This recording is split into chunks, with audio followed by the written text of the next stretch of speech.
Hosni Ara was cooking rice in her home with the help of a Rohingya woman. All on a sudden, a mortar shell fired from Myanmar's helicopter fell on her house located in Gumdum border, Bangladesh. The mortar shell exploded in this homestead on Gumdum border, killing the two.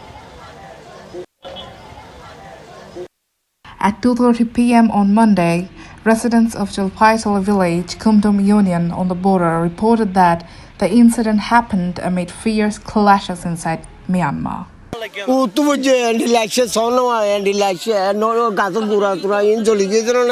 Following the event, a team of RAB was sent out to the border region in order to stabilize the local law and order situation. According to RAB, their efforts are being made to prevent any decline in the area's peace and order. On Monday morning, the Tekibunia camp was also stormed by the Arakan army. Meanwhile, junta forces were seen using helicopters to retaliate. The BJP announced on Monday afternoon that they are at maximum alert at the border and that, in response to the murder of a Bangladeshi, a letter of protest has been delivered to Myanmar. So far, 117 members of Myanmar Border Guard Force have taken refuge in Bangladesh.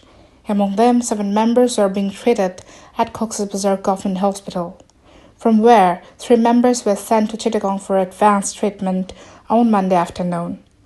News Desk, TTN.